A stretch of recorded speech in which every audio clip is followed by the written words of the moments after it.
महाराष्ट्राच्या घराघरात हास्याची उधळण करणारा आणि प्रेक्षकांच्या मनात आपली खास जागा निर्माण करणारा लोकप्रिय कार्यक्रम म्हणजे महाराष्ट्राची हास्य जत्रा. या कार्यक्रमाने आता 8 वर्षांचा प्रवास पूर्ण केलाय. महाराष्ट्राची हास्य जत्रा सगळ्यांसाठीच विशेष आहे, कारण करोनाच्या कठीण काळातही माणसाच्या चेहऱ्यावर या कार्यक्रमानं हसू आणलं. या कार्यक्रमाची लोकप्रियता इतकी आहे की प्रेक्षकांना कलाकारांचे डायलॉगच नाही तर स्किटच्या स्किट पाठ आहेत. अशा या हास्य जत्रेने 8 वर्ष आपलं सातत्याने मनोरंजन केलं आहे. या निमित्ताने महाराष्ट्राची हास्य जत्राच्या संपूर्ण टीमने सेटवर एकत्र येऊन हा आनंदाचा क्षण साजरा केला. पाहूया त्याची खास झलक.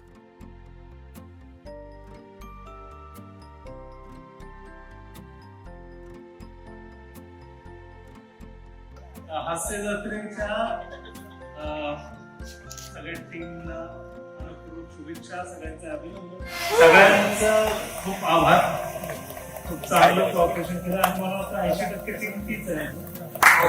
80 ते 90% टीम आजवर आतापर्यंत आपल्या बरोबर काम करत आहे. सगळ्यांचं अभिनंदन.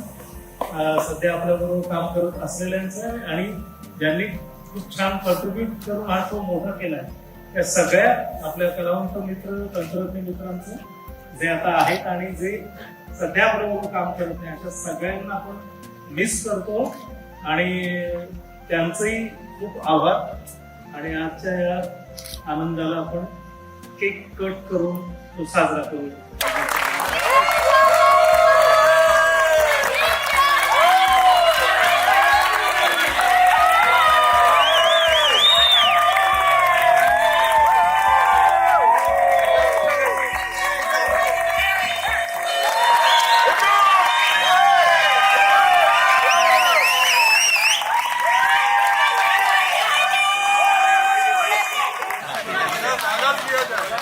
गेल्या 8 वर्षात केवळ एक विनोदी कार्यक्रम म्हणून नाही तर महाराष्ट्राच्या प्रेक्षकांच्या दैनंदिन आयुष्याचा एक अविभाज्य भाग म्हणून या कार्यक्रमाने आपली ओळख निर्माण केली.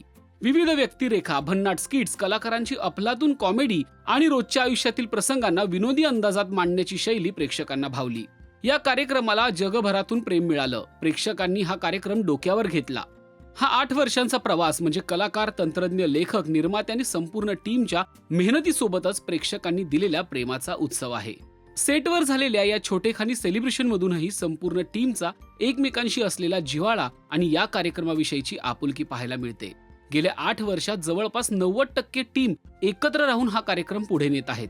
महाराष्ट्राची हास्य जत्रा या कार्यक्रमाविषयी तुम्हाला काय वाटतं ते कमेंट करून नक्की सांगा. आणि मराठी मालिका विश्वातील ताज्या अपडेट, बातम्या आणि गॉसिपसाठी सबस्क्राईब करायला विसरू नका. फक्त राजश्री मराठी शोबच.